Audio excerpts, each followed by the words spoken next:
આ દૂધી છે એને છે ને છોલવા વગર આવા લાંબા લાંબા ચિપ્સ જેવી કાપી કાઢવાનું.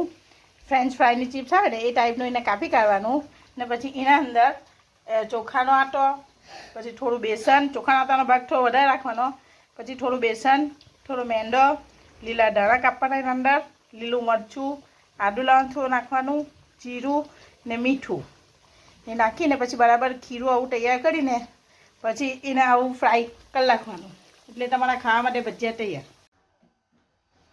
હેલો વેલો લે કાઉલા બધા સારા છે, સબ ઠીક ઠાક. આજે છે ને સન્ડે છે એટલે રિલેક્સ છે હે ને. મમ્મદ શોપ પર ગયો નીચે, મમ્મદ નીચે શોપ પર ગયો. હવે હું હમણાં થોડી વાર નાસ્તો કરાવે પછી આરામથી જવા. આજે મતલબ સન્ડે એટલે આરામથી જવું થોડું છે ને. હવે આજે છે ને નાસ્તો એવું કે ઉપર જ કરી લ્યો હવે, બરાબર ને? તો ઉપર જ નાસ્તો કરવા બેઠેલો છું. અચ્છા, પેલું રેસીપી તો તમે જોઈ લીધી ને? અમારા મેડમે જે રેસીપી આપી હતી ભજીયાની રેસીપી, હની ભજીયાની રેસીપી. અચ્છા, એ દૂધીના ભજીયા છે. એને છે ને આપણે દૂધીના ભજીયા જનરલી બહુ ટ્રેન્ડિંગ નથી ઇન્ડિયામાં, એટલું બધું એનું એ નથી, બહુ પબ્લિકને ખબર નથી. સમજ પડી ને?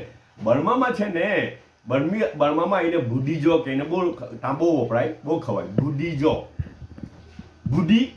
ચાલ આજે બર્મીસ બી થોડું શીખી લે. આજે ફુરસત છે ને યાર. જો તમારી પાસે ફુરસત હોય તો હે, મારી પાસે થોડી ફુરસત છે, તમારી પાસે ફુરસત હોય તો સાંભળજો. ભૂડીજો. ભૂડી એટલે દૂધી. આપણે દૂધી કહે ને તો ટીને બર્મામાં ભૂડી કહે ને. જો એટલે fry, anything that is fried. અચ્છા, ફ્રાય કરેલી કોઈ પણ વસ્તુ ટીને જો એટલે ફ્રાય કરેલી વસ્તુ ને ભૂડી એટલે દૂધી. તો ભૂડી જો ફ્રાય કરેલી દૂધી. આપણી ભાષામાં દૂધીના ભજીયા. આપણી ભાષામાં દૂધીના ભજીયા. જો કેવા લાગે છે, કેવા બન્યા? જો આ બની ગયા મસ્ત બન્યા. અચ્છા, એનું ટેક્સચર કેવું હોવું જોઈએ ખબર? ઉપરથી ક્રન્ચી ને અંદરથી સોફ્ટી. ઉપરથી ક્રન્ચી ને અંદરથી સોફ્ટી. ને એને ખાવાનું છે ને આના હાટે આ શું છે? આ ચટણી છે, દહીં ને લીલા ધાણાની ચટણી. એના અંદર થોડું જરાક હા ઈસુ એવું કે મરચા નાખવાના, અંદર લીલા મરચા બી આવે, મરચા, મીઠું, જીરું ને જરાક કે ગાર્લિક બી, ધાણા ને કે ગાર્લિક બી નાખે એના અંદર હે ને. એના હાટે ખાવાનું ને એમ એના હાટે નહીં ખાવું હોય તો ડાયરેક્ટ બી ખવાય.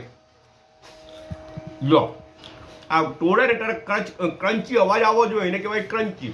તોડે ત્યારે ક્રંચ એમ થવું જોઈએ, કચરું લઈને થવું જોઈએ તો ક્રન્ચી કહેવાય એને. ને અંદરથી સોફ્ટી, અંદરથી સોફ્ટી. આ મજા આવી જાય. મેં તમને કીધેલું ને કે ઘરવાળા છે ને એક બહુ બધો ખ્યાલ રાખે. એક તો ટાઈમિંગનો બી ખ્યાલ રાખે ને પછી બીજું હેલ્થનો બી ખ્યાલ રાખે, ફિટનેસનો બી ખ્યાલ રાખે ને ત્રીજું કે ટેસ્ટનો બી ખ્યાલ રાખે કે આપણે ફેડઅપ નહીં થઈ જાય કોઈ વસ્તુથી, ફેડઅપ નહીં થઈ જાય. અચ્છા, રોજ બોઇલ દૂધી, દૂધીનું સૂપ, બોઇલ દૂધી, ફેડઅપ થઈ જાય ને માણસ.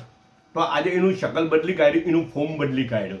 જો ને ચટાકેદાર ને ટેસ્ટફુલ ને પાછા હેલ્થી ભજીયા બનાવીને એ કર્યા. અચ્છા, બીજું શું છે ખબર?